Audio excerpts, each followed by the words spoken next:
அஃபாஃப், அடுத்தவங்களுடைய பொருளில் ஆசையே வரக்கூடாது. எழுதி வச்சுட்டு வெளியில போகணும். நான் சம்பாதிக்கணும், நான் உழைக்கணும், நான் தேடணும். பியூர் ஹலால். 10 பைசா ஹராம் கலக்குமா? வேண்டாம். நீ இறங்கி பாருங்கள், அல்லாஹ் எத்தனை பெரிய பரக்க செய்வான் என்று பாருங்கள். நம்ம வியாபாரமா இருக்கட்டும், கொடுக்கல் வாங்கலா இருக்கட்டும், ஒருத்தட்ட இருந்து வாங்குவதாக கொடுப்பதாக இருக்கட்டும், அதில் அவர்களின் காசின் மீது ஆசை வரக்கூடாது. அஃபாஃபை எனக்கு கொடு யா அல்லாஹ். நான் மக்கள் பணத்தின் மீது எப்போதும் ஆசைப்படாமல் வாழ வேண்டும். ஆசை வந்துச்சுன்னா அவர்கிட்ட ஏதாவது ஒரு வழியில வெளியில அவர்கிட்ட இருந்து அதை கைக்கு கொண்டு வர்றதுக்கு எல்லா சூழ்ச்சியும் செய்ய வேண்டிய நிலை ஏற்படும். வேண்டாம். அதே மாதிரி அஃபாஃபுக்கு பத்தினித்தனம்னா நம்முடைய மானஸ்தானங்களை பாதுகாக்க வேண்டும்.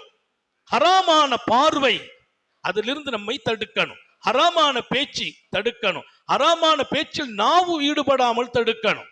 ஆபாசமாக சில பேர் நடக்கிறது இல்லை, ஆபாசமாக பேசுறது, அதுல ஒரு சுகம். ஆபாசமாக பேசுவதை நான் தடுத்து வாழ செய்வாயாக அஃபாஃப். ஆபாசமா பேசக்கூடாதுன்னு கேட்கிறாங்க ரசூல். காயப்படுத்தும் பேச்சு, கஷ்டப்படுத்தும் பேச்சு, மனசை புண்படுத்தும் பேச்சு வேண்டாம். நிறைய பேர் எங்கிட்ட சொல்லுவாங்க, நீங்க அவங்கள கொஞ்சம் இது பண்ணுங்க, அவங்கள டச் பண்ணு. யாரையும் டச் பண்றது இல்லை, யாரையும் டச் பண்றது இல்லை. ஏன்? நம்ம அழகா பேசுவோம், 1000 இதயங்களில் அல்லாஹ் வெளிச்சங்களை ஏற்றுவான். வெளிச்சம் ஏறணும் உள்ளத்துல. அவரை டச் பண்ணி அவரை தாக்கி இவரை குறைச்சி என்ன லாபம்?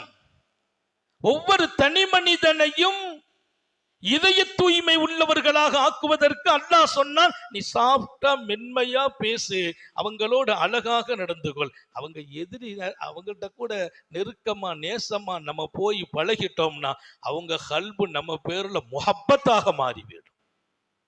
எவ்வளவு அழகான வாழ்க்கை. அஃபாஃப் வேணும்.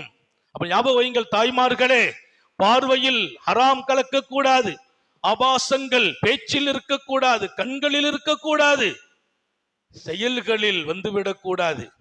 அப்போ நீ எதை தடுத்தாயோ, இன்னொருத்தருடைய மானம் விஷயத்தில் பத்தினித்தனம்.